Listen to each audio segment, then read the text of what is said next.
Rahim from Pakistan. Assalamu alaikum, Sheikh. Alaikum salam wa rahmatullah. So my question is regarding a hadith that says that on the day of judgment, people will see Allah and then Allah will come to them in a form different from what they first saw. And the hadith also says that Allah will reveal His Shin and the believers will prostrate. Can you explain this hadith? Jazakallah. This hadith falls under the ahadith that and the verses of the Qur'an that contain the description of Allah's attributes. Ahlul Sunnah wal Jama'ah believe whatever is mentioned in the Qur'an and in the Sunnah. They believe that the Qur'an and the Sunnah were revealed in the tongue of the Arabs. They believe whatever the Prophet said alayhi salatu wasalam and was accepted by the companions and the tabi'een and the tabi'it tabi'een of the first three favored generation. And they believed that Allah Azza wa Jal laysa kamithlihi shay. There is nothing like unto Allah Azza wa Jal. Wa huwa as-sami'ul basir. And He is all hearing, all seeing. So when we approve that Allah is all hearing and all seeing, does this mean that He hears like us and sees like us? Are we simulating Him to our attributes? All Muslims say, A'udhu billah. This cannot be. Allah has hearing and He hears everything. And the mixture of languages and the sounds would not confuse Him. He hears 8 billion humans calling Him, hundreds of billions of animals calling Him, thousands of billions of sea creatures, of birds, of insects, trillions of creatures calling Him. Allah hears their heartbeat, each and every one of them.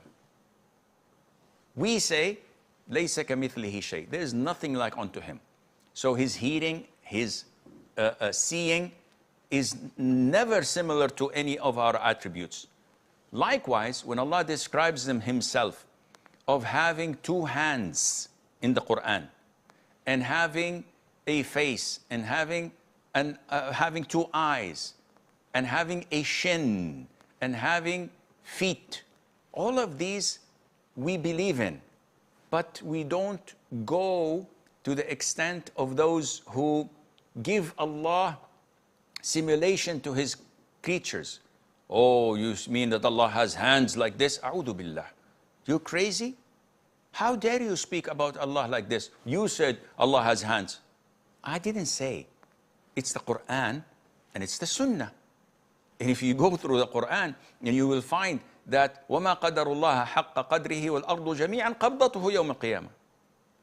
That Allah is saying that you did not give Allah His true and fair estimate when the whole earth is in His fist and the heavens are folded in His right hand.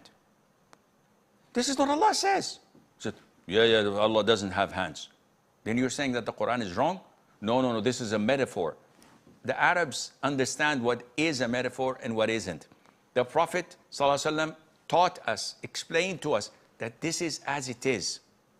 We don't give how or similar to or like so and so. And we don't say He doesn't have these attributes. No, we affirm them. But we know that His attributes are so divine, they're unlike anything that crosses your mind. An elephant has a hand and an ant has a hand. They are not the same. I have a face and a horse has a face and a hippo has a face. Our faces are not the same. My wife may disagree, but so beside the point, Allah Azza wa Jal is described in the Quran and the Sunnah, and we take these attributes for what they are without twisting the meaning or trying to give a simulation to it. Putting in mind, there is nothing like unto Him. and He is all hearing, all seeing. Does Allah have a shin? Yes, this is mentioned in Surah Al-Qalam. Allah says, يَوْمَ يُكْشَفُ عَنْ سَاقٍ وَيُدْعَوْنَ إِلَى السُّجُودِ فَلَا يَسْتَطِيعُونَ. On the Day of Judgment, Allah would reveal His shin, and every believer, man and woman, would go and fall in prostration. Only the hypocrites would attempt to do it, but their backs would be still and stiff, and they won't be able to prostrate.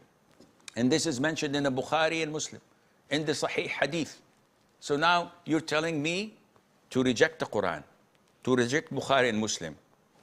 Accept it from whom then? Oh, from Tom, Dick, and Harry, who came on the 6th or the 7th century, twisting the meanings of the Qur'an and the Sunnah and rejecting whatever. Sorry.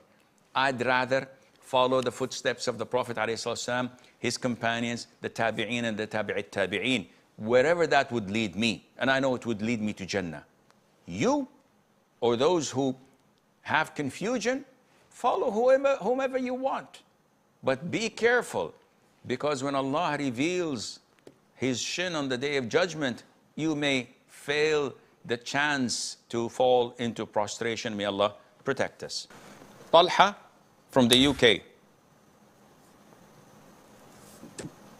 Assalamu alaikum, Sheikh. Alaykum salam wa rahmatullah. Sheikh, I wanted to ask you, when we supplicate for a spouse, I know generally you mentioned before it's better to not be specific, but when it comes to, for example, asking for a spouse who speaks Arabic so that she can correct you on mistakes and you can practice, or if she's from a certain nationality, like an ethnicity that maybe you get along with, are these permissible things? You can ask Allah for whatever you want without transgressing in dua. Oh Allah, I want my wife to be 5'1", and I would like her to be this kind of color, fair in skin, her hair color is this, her eyes is as big as this, her nose is as small as that, her lips are this, and I'd like her to know the Qur'an in the 10 qira'at, memorizes the Hadith, and she has a degree, PhD, preferably in fiqh, comparative fiqh, and I'd like her to be the sweetest person on earth, the kindest, no matter how bad and rude I am, she's always smiling, and I'd like her to... Wait. This is transgression in dua. Abdullah ibn al-Mughaffal, may Allah be pleased with him, heard his son making dua. Oh Allah, I ask you for the White House, not in Washington, in Jannah, to the right side when you enter the Jannah. Do you have Google Maps, akhi? What are you doing? How do you know that the moment you enter Jannah on the right there is a White House? Why can't it be black? What is this? So Abdullah said, my son, this is transgression in dua. And I heard the Prophet ﷺ say, among my ummah will be people who transgress in dua and in wudu. When they make wudu, they take gallons and gallons of water. So ask Allah for Jannah. Oh Allah, I ask you for Jannah. Ask Allah Azza wa Jal for a righteous spouse that would fulfill your wishes. That's generic, that's enough. And trust Allah Azza wa Jal. Don't go into details and check all boxes, because that would be transgression.